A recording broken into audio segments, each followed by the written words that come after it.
امید ہے آپ سب خیریت سے ہوں گے۔ اگر آپ نے ابھی تک ہمارا چینل سبسکرائب نہیں کیا تو اسے ابھی سبسکرائب کر لیں اور بیل آئیکن کو دبانا بالکل بھی مت بھولیں۔ شکریہ۔ نمبر 10، گل جمال۔ گل جمال 30 سال پہلے برسا سے شروع ہوتا ہے، جہاں خوبصورت ظفر کو مصطفیٰ، جس سے وہ پیار کرتی ہے، کو چھوڑنے پر مجبور کیا جاتا ہے اور سائم سے شادی کرنے پر مجبور کیا جاتا ہے، جس سے وہ پیار نہیں کرتی۔ ظفر نے ایک بیٹے گل جمال کو جنم دیا، جس سے وہ خود کو پیار کرنے میں کامیاب نہیں کر سکی۔ بعد میں اس کی ایک بیٹی ہے گلندم۔ اس کا خاندان ظفر کے سینے پر بوجھ کی طرح ہے، اس لیے جب مصطفیٰ برسا میں دوبارہ نمودار ہوتا ہے تو وہ اس کے ساتھ بھاگ جاتی ہے۔ جب ظفر پریگننٹ ہو جاتی ہے تو سائم نے خود کو پھانسی دے لی۔ نوجوان گل جمال اپنا بدلہ لیتا ہے، مصطفیٰ کو روٹی کے چاقو سے قتل کر دیتا ہے۔ یہی وہ مقام ہے جب ظفر گل جمال پر لعنت بھیجتی ہے اور اسے بتاتی ہے کہ وہ کبھی کسی سے پیار نہیں کر سکے گا۔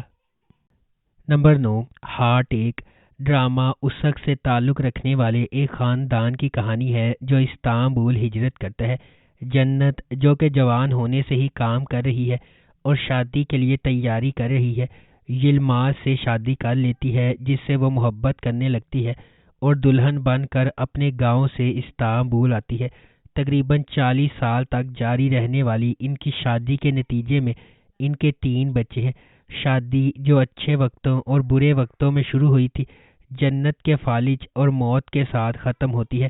اس نے اپنے پیچھے 3 بچے اور ایک شوہر کو چھوڑا ہے، تاہم جنازے کے بعد سامنے آنے والا خط ان حقائق کو غلط ثابت کرتا ہے جن پر ہر کوئی یقین کرتا ہے، جیسا کہ یہ پتہ چلتا ہے کہ جنت نے اپنی موت سے پہلے لکھے ہوئے خط میں اپنے شوہر کو اپنی موت کی وجہ قرار دیا تھا۔ Number 8، 3 sisters. ایک زمانے میں ایک خوبصورت لیکن پر اسرار ملک میں 3 بہنیں رہتی تھیں جن کا نام ترخان، دونش اور دریا تھا۔ ایک قریبی خاندان کے طور پر وہ ہر رات ایک امید افزا مستقبل کا خواب دیکھتی تھی، شاید ایسی پرورش جو ایولی کی دیودار کی خوشبو والی سڑکوں پر پریوں کی کہانی سے ملتی جلتی تھی، نے انہیں جوانی کی سنگین حقیقت کے لیے تیار نہیں کیا تھا۔ وقت گزرنے کے ساتھ بہنوں کو پتہ چلتا ہے کہ زندگی اور اس کے ساتھ ہونے والے انتخاب اتنے آسان نہیں ہیں جتنے وہ نظر آتے ہیں۔ ناقابل فہم راز وہ لوگ بھی چھپا سکتے ہیں جن پر سب سے زیادہ بھروسہ کیا جاتا ہے، اور خوفناک بیماریاں ماضی کی قیامت کا باعث بن سکتی ہیں۔ یہ انہیں اس سوال کی طرف لے جاتا ہے، کیا دنیا میں کوئی ایسی چیز ہے جسے وقت ٹھیک نہیں کر سکتا؟ Number 7، trap. ٹریپ 3 بہن بھائیوں ماہر، امت اور اومے کی کہانی سناتا ہے جن سے زندگی کے چشمے چھین لیے گئے تھے۔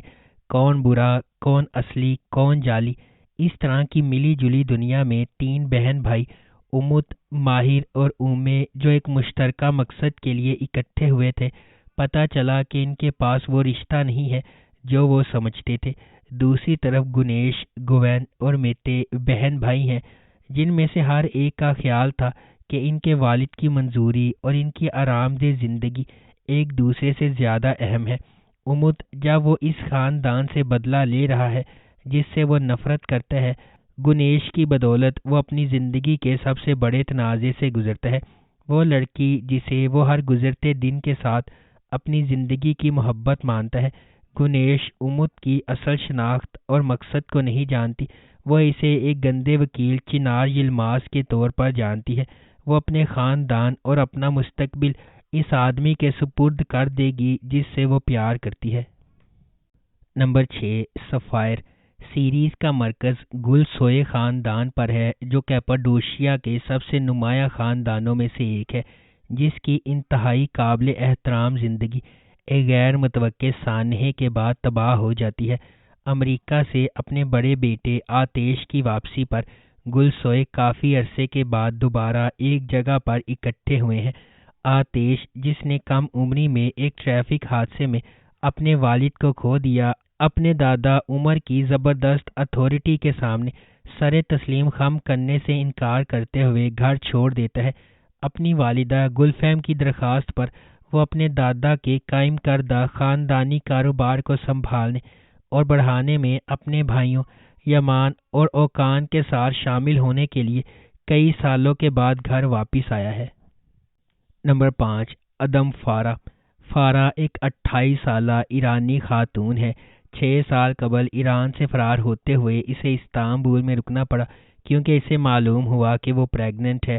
وہ وہاں ایک غیر قانونی تارکین وطن کے طور پر رہنے لگتی ہے۔ مزید یہ کہ اس کے بیٹے کیرم شاہ کو ایک نایاب بیماری ہے۔ چونکہ مدافعتی نظام پیدائش سے ہی بہت کمزور ہے، اس لیے کیرم شاہ بیماریوں کے لیے کھلا ہے، اس لیے اسے جراثیم سے پاک ماحول میں رہنا پڑتا ہے۔ فرح میڈیکل کی تعلیم حاصل کرنے کے باوجود استنبول میں غیر قانونی طور پر صفائی کا کام کرتی ہے۔ فرح کی زندگی کا مقصد اس کے بیٹے کیرم شاہ کے لیے صحت مند ہونا اور عام بچوں کی طرح زندگی گزارنا ہے۔ وہ جلد از جلد پیسے بچائے گی اور اپنے بیٹے کا علاج مکمل کر کے دوبارہ فرانس جائے گی، لیکن فرح کی دنیا راتوں رات بدل جاتی ہے۔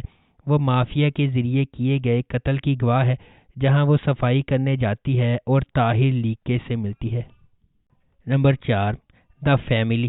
اسلان سوئیکان استنبول کے سب سے بدنام جرم خاندان کے سربراہ ہو سکتے ہیں، لیکن کھانے کی میز پر اس کی ماں حلیہ لوہے کی مٹھی کے ساتھ حکومت کرتی ہے۔ وہ اٹوٹ روایات کے ایک مجموعے کے ساتھ بے ہنگم قبیلے کو ایک ساتھ رکھنے میں کامیاب رہی ہے، جس میں سب سے اہم بات یہ ہے کہ آپ میز سے نہیں بچ سکتے۔ یہ سب کچھ دھواں میں اڑ جاتا ہے جب اسلان ایک ایسی عورت کی خاطر خاندانی رات کے کھانے میں خلل ڈالتا ہے جس سے اس کی ابھی ملاقات ہوئی تھی۔ خوبصورت ماہر نفسیات ڈیوین اور اسلان محبت میں پڑ جاتے ہیں، اور جیسے جیسے وہ قریب ہوتے جاتے ہیں ماہر نفسیات اس کے متضاد خاندان کی تشخیص کرنے میں مدد نہیں کر سکتی۔ لیکن کیا ایک ماہر نفسیات میدان جنگ کے عین وسط میں پھینک کر سب کو ٹھیک کر سکتی ہے؟ اور کیا وہ اپنے زخموں سے پوری طرح ٹھیک ہوئے بغیر اسلان جیسے نارسسسٹ سے نمٹ سکتی ہے؟ نمبر 3، اینادر لو۔ اینادر لو مشہور اینکر پرسن کینان اور امبیشیس پروسیکیوٹر لیلا کی طاقتور کہانی سناتا ہے، جو قتل کی تفتیش کے دوران راہ عبور کرتے ہیں اور اصرار، تناؤ اور جذبے سے بھرے رشتے میں جڑ جاتے ہیں۔ جیسے جیسے ماضی سے مبہم انکشافات سامنے آتے ہیں، ان کا سامنا چونکا دینے والی سچائیوں سے ہوتا ہے جو انہیں ہمیشہ کے لیے بدل دیتے ہیں۔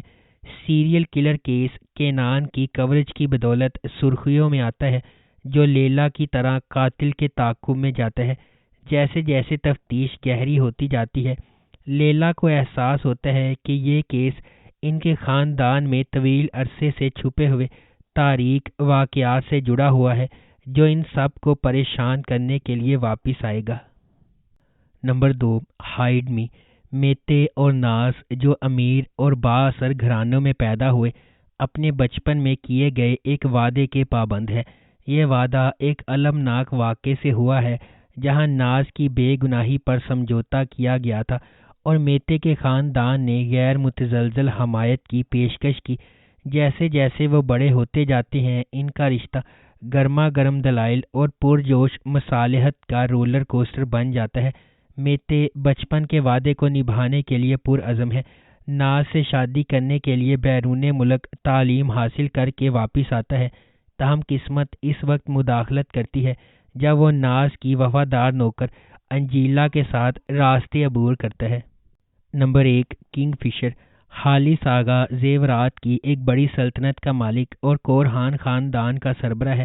اگرچہ اس کا بیٹا اورہان اور سب سے بڑا پوتا فواد زیادہ تر کاروبار چلاتے ہیں، پھر بھی وہ کمپنی میں سب سے اہم فیصلے کرتے ہیں۔ اس کا چھوٹا پوتا فیریت، جو اس کے بھائی فواز سے بہت مختلف ہے، ایک بہت ہی غیر ذمہ دار نوجوان بیچلر ہے جو ابھی بیرون ملک سے واپس آیا ہے جہاں وہ تعلیم حاصل کرنے گیا تھا۔ خالص فرید کی لاپرواہی کو مزید برداشت نہیں کر سکتا اور وہ اپنی بیوہ بہو افاقت پر پابندی لگاتا ہے کہ وہ اسے شادی کے لیے ایک اچھی لڑکی تلاش کر کے دے۔